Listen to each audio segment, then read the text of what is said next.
अस्सलाम वालेकुम। क्या आप जानते हैं कि दुनिया में सबसे लंबी ज़बान किसकी है? और क्या आप जानते हैं कि चीन की एक खातून सिर्फ़ औरतों की आवाज़ सुन सकती है, ना कि मर्दों की?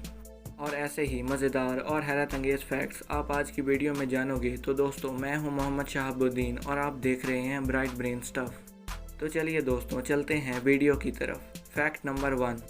यूं तो पंजा लड़ाना, वज़न उठाना और खाने का मुकाबला सबकी तवज्जो का मरकज़ बनता था, लेकिन हाल ही में चीन में हुआ रेसलिंग यानी पाँव का पंजा लड़ाने का मुकाबला। ये मुकाबला चीन के शहर चॉनकिंग में मुनक़िद करवाया गया, जिसमें मर्द हज़रात समेत बच्चों और ख़वातीन ने भी हिस्सा लिया।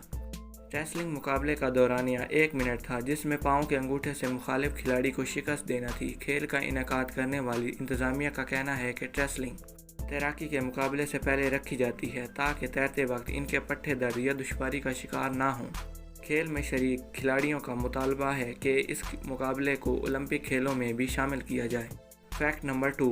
अब जानते हैं कि 35 साला नेपाली ट्रक ड्राइवर ने दावा किया है कि वो दुनिया में सबसे लंबी ज़बान का मालिक है और अपनी ज़बान अपनी पेशानी को छू सकता है। अगले मरहले में वो अपना नाम Guinness book of world record में भी शामिल करवाना चाहता है। अपनी तस्वीर और वीडियोस अपलोड करने के बाद वो नेपाल के एक छोटे से इलाके से पूरी दुनिया में मशहूर हो गया। बाज़ लोगों ने इसे बच्चों के सामने करतब दिखाने से मना किया है, क्योंकि कुछ बच्चे इसे देखकर खौफज़दा हो जाते हैं। इसने बताया कि बाज़ बच्चे करीब आते हैं और डर से इनका पेशाब छूट जाता है। अक्सर औक़ात बालिग़ अफराद भी इसे देखकर हैरान और परेशान हो जाते हैं। Fact number 3। क्या आप जानते हैं कि जानवर ख़ुद को शिकारियों से बचाने के लिए तरह तरह के रूप धारते हैं? कभी एक सुंडी खुद को खींचकर सांप की शक्ल इख्तियार कर लेती है, तो कोई कीड़ा खुश्क तिनके की तरह दिखाई देता है। इस पितंगे का पूरा नाम यूरोक्लियोडियाना है, जो मुसीबत के वक्त मुर्दा जान का रूप धार लेता है। दुश्मनों का निवाला बनने से खुद को बचाते वक्त रुक कर बैठ जाता है और गुमान होता है कि कोई मुर्दा चीज़ पड़ी है। इसकी पत्ते जैसी शक्ल देखकर हर कोई हैरान रह जाता है। इसकी बड़ी मिक़दार चीन और ताउन में पाई जाती है। Fact number 4। क्या आप जानते हैं कि चीन से एक हैरत अंगेज़ ख़बर आई है कि वहाँ एक खातून ऐसी कैफियत का शिकार हो गई है कि वो ख़वातीन की आवाज़ को सुन पाती है, मगर मर्द हज़रात की आवाज़ उसे सुनाई नहीं देती। यहाँ तक कि वो अपने दोस्त मर्दों की आवाज़ भी नहीं सुन सकती।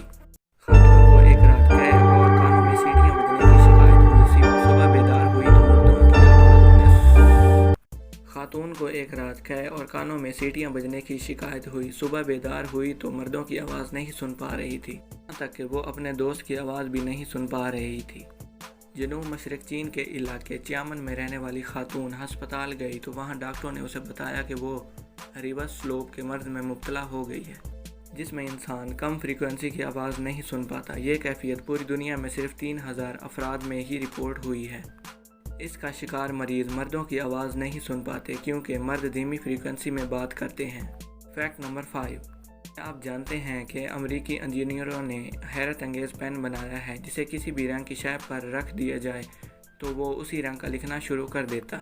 स्मार्ट पेन हर एक रंग में तहरीर कर सकता है जो आप सोच सकते हैं, और इसके लिए पेन को कुछ देर के लिए इस शय पर रखना होगा और फिर कलम वही रंग इख्तियार करके लिखने के लिए तैयार होता है। इस कलम की कीमत 24,900 रुपये है और इसमें कलर सेंसर नस्ब है, और इसके अलावा माइक्रो प्रोसेसर इस रंग को शनाख्त करता है और इसमें स्मार्टिंग सिस्टम वही रंग तैयार कर देता है। ये पेन चेरी, गुलाब और सेब के रंगों के दरमियान फ़र्क कर सकता है। अगर आपके घर में पौधे हैं तो ये उनका रंग भी बना सकता है। अगर आपको ये वीडियो पसंद आई हो तो हमारे चैनल को लाइक करें, सब्सक्राइब करें और बेल आइकन दबाना मत भूलें।